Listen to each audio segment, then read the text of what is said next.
Hello, everybody. So it's Thursday in the third week of Advent. So look around, okay? Do I have a tree? No, not yet. I actually do have a tree, but anyway, long story. So I'm going to ask all of you a question. How many of you are list makers? You have a list of things that you got to get done. Anybody do that? I'm a list maker, have been most of my adult life. And what I have learned on years like this, where I have no tree, that the things that have gotten in the way of me putting the tree up were important, or the tree would be up. I learned when our children were little, so again, list maker, let me give you a different name for it. Princess Perfect. Everything has to be the right way. Whatever my mind says the right way is. And I remember when our kids were small, the pressure, when you have kids, you want their Christmas to be beautiful. You want their Christmas to be memorable. We want their house to reflect those beliefs that we have about Christmas, about the birth of Christ, all of that, to be evident and for the kids to grow up with that. So I'll tell you a story that sort of changed my life about this. I don't remember what year it was. The kids were little. Like I said, my kids are stair steps, so they're pretty much roughly 2 years apart, sort of. Anyway, so when they were little, I worked, obviously full-time, lived in California. There was no way that we could afford for me to stay home full-time. We just couldn't.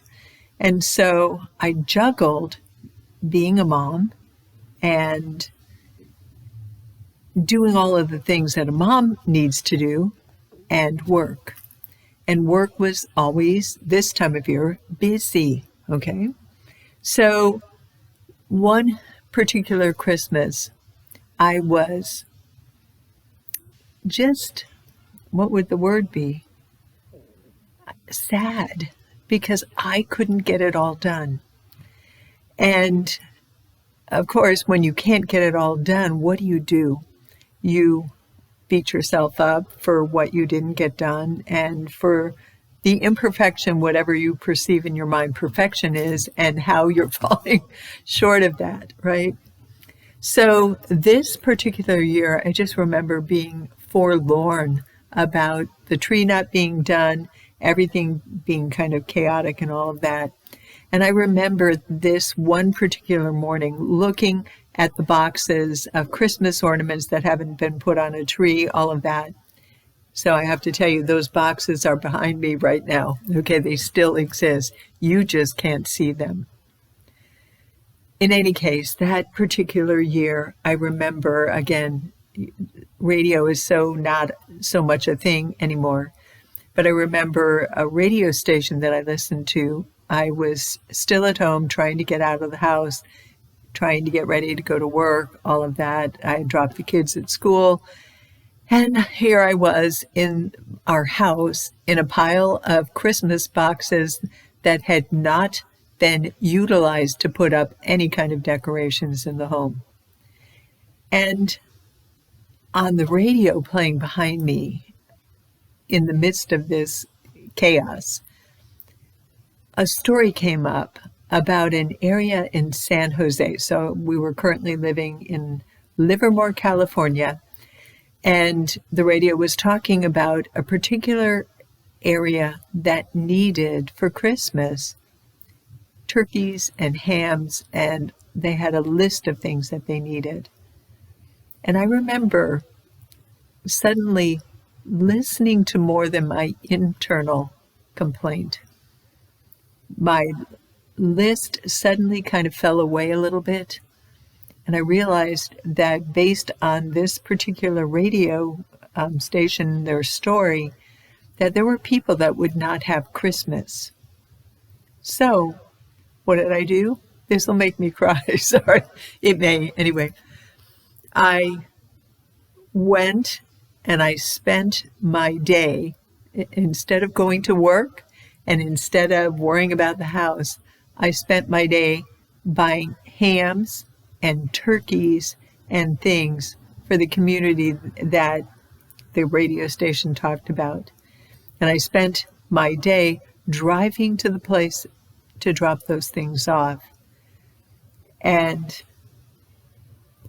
finding, see, like I said, this will make me cry, finding the peace that was missing currently in my Christmas or my Advent season.